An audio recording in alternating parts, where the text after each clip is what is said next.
राधे भक्तजनों, कैसे हैं आप सभी पर माता रानी की कृपा बनी रहे। चलिए आज जानते हैं श्री बांके बिहारी जी कैसे प्रकट हुए थे। श्री बांके बिहारी जी मंदिर का निर्माण स्वामी हरिदास के वंशजों के सामूहिक प्रयासों से हुआ था।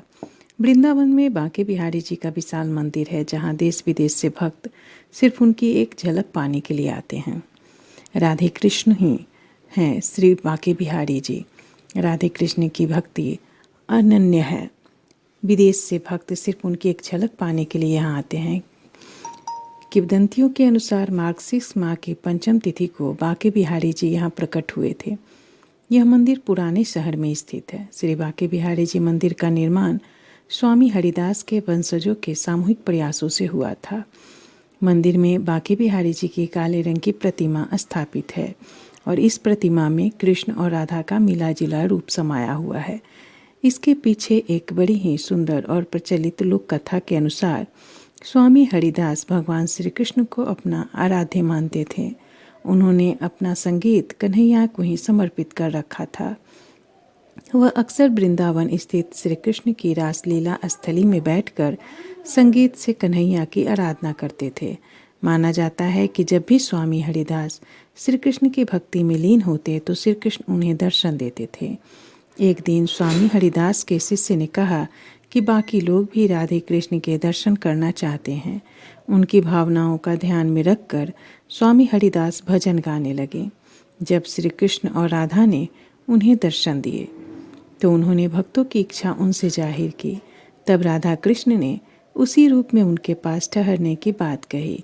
इस पर हरिदास ने कहा कि कान्हा, मैं तो संत हूँ, तुम्हें तो रख लूँगा, लेकिन राधा रानी के लिए रोज नए आभूषण और वस्त्र कहाँ से लाऊंगा।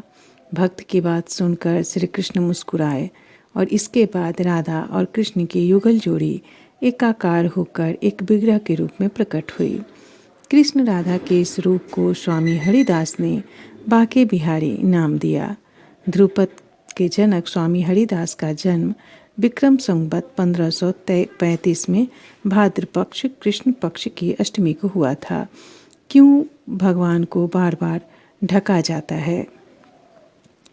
ऐसी मान्यता है कि बांके बिहारी जी की छवि को लगातार नहीं देखना चाहिए। लगातार देखने से भक्त वत्सल भगवान श्री कृष्ण भक्ति में वशीभूत हो उनके साथ ही चले जाते हैं। इसीलिए बार बार उनकी मूर्ति के आगे पर्दा को हर 2 मिनट में लगाया और हटाया जाता है, हिलता रहता है, ताकि कोई भी भक्त बांके बिहारी को एकटक न देख सके।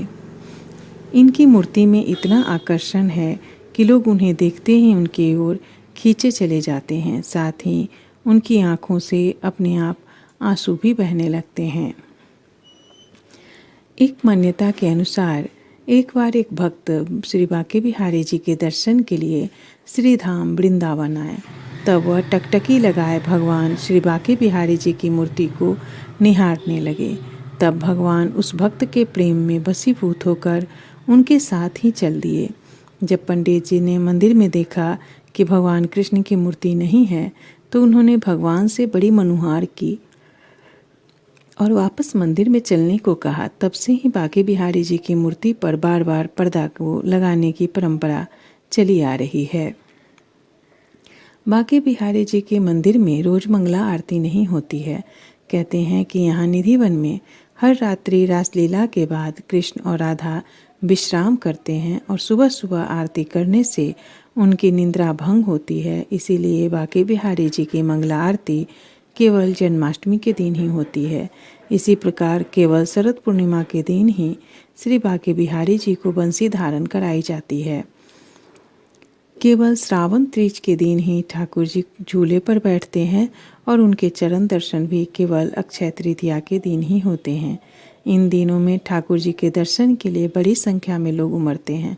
मंदिर में भगवान कृष्ण की पूजा के तहत उनका विधिवत श्रृंगार किया जाता है। उन्हीं भोग में माखन, मिश्री, केसर, चंदन और गुलाब जल चढ़ाया जाता है। वृंदावन से सबसे ज़्यादा भीड़ यदि किसी मंदिर में होती है तो यही वह मंदिर है।